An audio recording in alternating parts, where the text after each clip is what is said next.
kabajamtootaa fi jaalatamtoota qaqqaaliiwwan nageenyi kabajaa fi jaalalaa bakka jirtanitti sanaa dhaqqabu jecha arrallee viidiyoo biraatiin walitti deebineetiin jirra. Haala yerootti wal qabatee viidiyoo bareeda barnoota irraa argattan jedhee yaade waan ta'eef hundi keessanuu sabiskiraayib gochaatii laayik godhaa warri dura miseensa taatan. Viidiyoolee sheer godhaatii akka nama biraa barallee gahee khayrii qoodarraa baattan taasisaa. Obboleewwan arraan tana waa'ee irraa dubbachuuf dhufe waa'ee yerootti wal qabatee waa'ee ulamaa'ota kennaati. Ulamaa jechuun dhaaltuu anbiyaati. Isaanan kaleessa beelahanii rakkatanii ilmii shari'aa kana dhaloota irraa dhaalaniitti asiin nuun gahan. Yeroo kana keessatti ammoo waa'ee shari'aa fi hukumii shari'aa irraa namoonni hin beekin hedduun isaanii gabbahanii ulamaa irratti kallattii garaagaraatiin duulu jiran. Duulli ulamaa irratti gaggeeffamu kun waa'ee hukumii shari'aatiin wal qabateeti waan ta'eef. Asirratti wanti nu beekuu danda'u qabnu ulamaan tokko akka tokko waa murteessee ulamaan tokko akka biraa waa murteessuun kalee jirti. Kunis Qur'aanaaf hadiisa kallattii isaaf ifee bayaanii himeeti. Kun illee kallattii isaan ifeen eega himee booda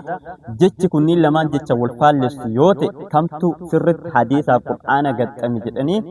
walgale jedhanii laalaniiti fudhataa turan ulamaa'iin kaleessaa warri beekumsa beekan. Warri kana hin beekne madhaboota waa'ee madhaboota dhageeffachuu dandeessa. Madhaba Shaafi'iyyaa, Hanbaliyyaa akkasumallee madhaboota hedduutu jira. Madhaboota kana madhaba gurguddaa afurii ka akka uummanni Islaamaa beekellee amanee madhaba gurguddaan nu beeynu madhaba afur. Madhaba kanneen ammoo yeroo baay'ee hukumii garaagaraa keessatti giseen wal faallessu jiraachuu ni mala. Bakka kanatti ulamaa'iin tokko yoo tokko faallesse dhaloonni giseesanii caalima waan san faallesse arrabsaan turre, lolaaniin turre, maqaa balleessaan turre, suuraa garagalchaan turre. Maal godhan? Jecha kamtu hadiisa Qur'aanatti qajeelaa. Wa in tanaaza'tum fi shay'in farudduuhu ila Allaahi war rasuul. Yoo waa wayii keessatti wal dhabdan yookaan wal mormitan gara Allaahiitii fi gara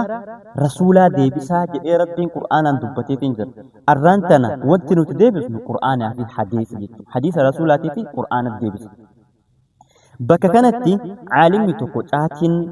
haraam yoo jedhe tokko ammoo halaal yoo jedhe namni caatii jaalatu. Caatiin haraam akkamitti taatii fi caalima arrabsuu hin qabu. Fakkeenyaaf caalimni tokko halaal jedheera waan ta'eef isa halaal jedhe san jara deemteeti hordofachuu hin dandeettu. Qama'achuu hin dandeettu. Kun sintaanee dhiisuu hin dandeettu. Yoo fakkeenyaaf caatiin kun akkuma jedhanu haraam taatee dilii isiitiif kasi gaafatu rabbi ka itti gaafatu mul'issi.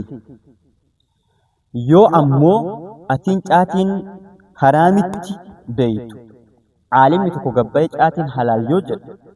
caatiin akkamii halaal jette ati akkanaa jettee caalimaan waa jechuu osoo hin taane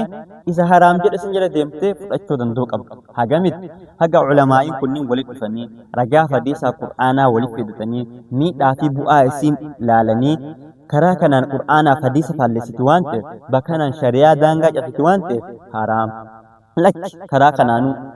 sirriyyifti karaa kanaanillee bu'aa qabdi miidhaa isii caalaa faayidaa isii caala jedhee caalimni walii galee qanii isaan hukumii godhanii caatiin halaal jedhan akkas kafedhen qama gaafasillee kafedhen dhiisu qanimatiin halaal jedhan. Hagasittoo ati ka haraam jette warra ustaaza yookaan caalima haraam jedhe jala deemtee nagahaan caalima kaan irraa afaan qabatu. Ati ka halaal jettus caalima halaal jedhe san jala deemteeti kaan irraa afaan qabatu. Yaanni kiyya guddaan irraa ulamaa irratti duuluu hin qabnuu fi ulamaa'iin irratti hin duulamuu irra jira. Ulamaa'ii nuti arraan kana xiqqeessaa waraanaa turru kaleessa akkamitti ilmii kana akka isaan ittiin asiin nuu gahani nama beeku beeka. Gubateen beekuu daa'imni ibidda gamaa jetti Oromoo yoo mammaaltu. Ulamaani akka nu feenu osoo hin taane akka Rabbi fedhu murteessa. Waan isaaf ta'e waan isaaf gale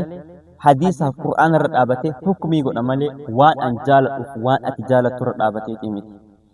Caalimni tokko gabbayee waan an jaaladhu yoo inni hukumii godhe caalima san faarsee yoo waan ani hin barbaade inni hukumii ka godhu ta'e caalima san yoo ka arrabsu ta'e faallaa shari'aati. Maalidhaaf? Shari'aan fedhii namaa guutuuf osoo hin taane daangaa Rabbii eeguudhaaf dhufte. أكان فكينيا نمني زنا هجتو جالتو عالمة تكون زنا دلائي يو نجد قبه عالم سنيوك واجدته اسم مال جتن سلا نمني كن نما بديو في الرجروان تيب عالم كان واجد جتن أكاسم عالم نفت حكمي شريعة رت دابته حديث القرآن عن قرقار صفتي يو إن حكمي قولي وانت نجنون يو نوتي حكمي كسان فلنه جلدين يو أمو لك حكمي براتون سرتي كإسا كنا هنتان جت عالم إسا كسان جلدين مقبدا جتشو مرق خانك قرو أمواس كيست عالم ثاني واجدتون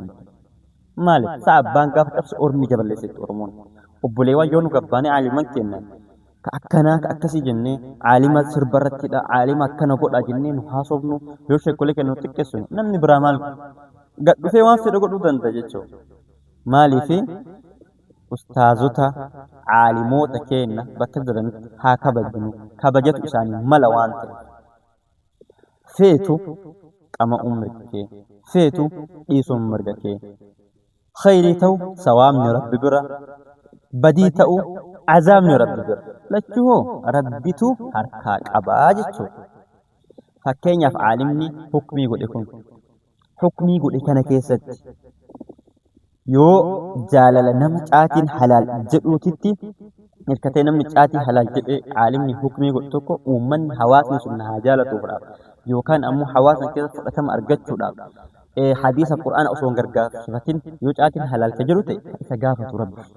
مالي لا عالم إنما جلد المارا حكمي كان حواسة إرت إركتي رب رت صنتاني جلال الرب يوسندان جلال ما بربادي قل وانت رب سقافة نهو مالقون الراقة بابنا جتشو يونو تجردين كتاتين حرام جد فكين ياب حواس مكاتين حرام جد هجرة يوكان كاتين فين هجرة وانت يوكان أكو مجدن موتما جيغري موتما تجد جنان وان كان جد اليوتو جتش أكسي يوكان إلاج أكسي جدو عالم تتخنا يوزراد حكمي شريعة رت إركتي أصو هنتاني فإنا موتها رت إركتي ور حرام جد أنسان جبيسو الأف يوكان حواسا كسف أتمر جدكم يو إني دبوتي كيسا قاف دورت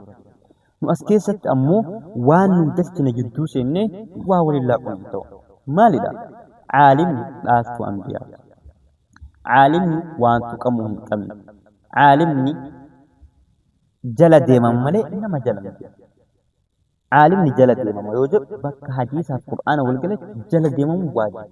حديث القرآن إسان إرى برني إسان إرى بين وانتف جل دينا يتو يونو انتانو إرى قبابا نما فكينيا حكمين شيكني تكو أنا أكتيت يونا هنتاني شيكني برام حكمي برايو إجراته إسا جل يودي يو أن حققت أمي كان ملك رب يو أن أرى ديجر كان عدب رب كانوا ماني قروا أن شيء تكسن عالم تتكاني واجتم مالي دا إن اللي علمي كرات فكاتين حكمي قديرا كونس كرات فكاتين حكمي قديرا أن كانت إفراد لير إيه كانت إفراد لير كم مال قشار رب سري برباد شويتو الرمني أسوان تسجدون جو أما وانت قدون yeroo kana keessatti ajandaa kana keessa seeneeti munaafiqni yookaan dur akka aalimaa waa jedhuun akka xiqqeessu dhabe gabaas keessa baachuu jira. Nuti ammoo aalima jechuun ija keenya maaliidhaaf isaan ija nuti. Nabi Muhammadin alayhi salaatu wassalaam akka nabiyyii ta'an kan nu barsiise aalima sobamu dhuga hin beektan hundi keessatti. Osoo aalimni jiraan Nabi Muhammad waggaa 1447 irraatiin duratti ergaman. Gaafas nu hin jirru. عالم كان ينزر وان كان بيكون دندنا دندن شان الربرين ايجي نمر برني نمر بيكون جرتي جنا يتو دندن ايجي نمر برتي نمر بيكون دندن غرو ايج الربيت كسيته سان فدچو مله اس الربيت واجب قبضو جچو غباب بالنبي الله ربين كينا توكوتشي اكا توكوتشته اكا واهله هنقمن اكا ادسا غبرمو اكا ادسا كدتمو كدو برسيسه عالم عالم ندالتو أنبياء يوجنو وانت سار رألانا بيكم علمي رألانا وانت رغاني دي وان ديمتي قرآن كيسا برباد وان حديث كيسا برباد توقف انجر عالم ندالتو أنبياء تورتي وانت تبرباد توقف انجر أنبياء مال توحيد كده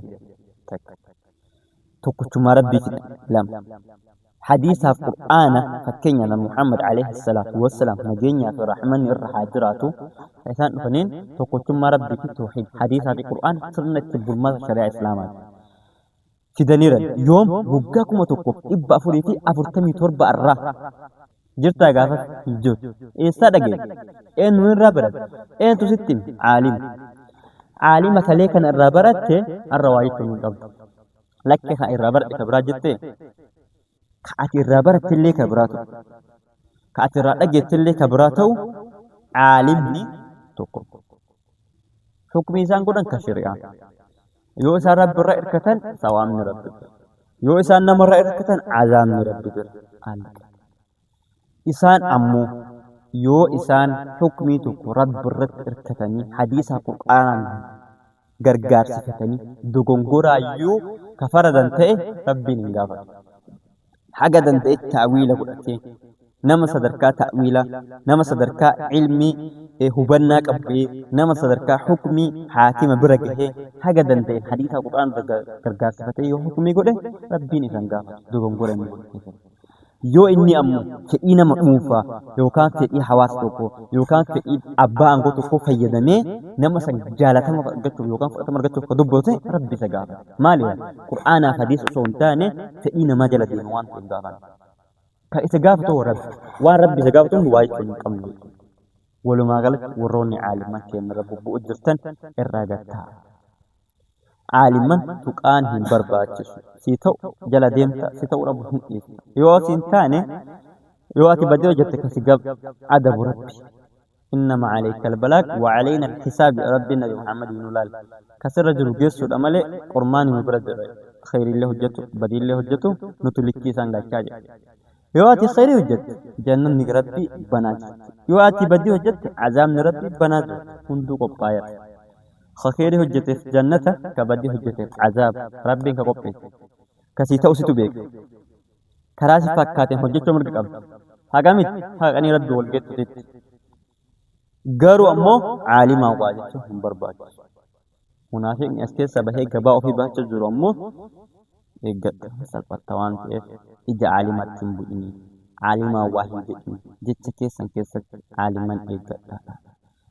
عالما سوشال ميديا تولو إتس هندو تيك توك بناتي يوتيوب بناتي فيسبوكي بناتي تي أسرتي FB بناتي هندي كنا ديمقراطي تأتي هندو بكمتاي وان هاسا يافي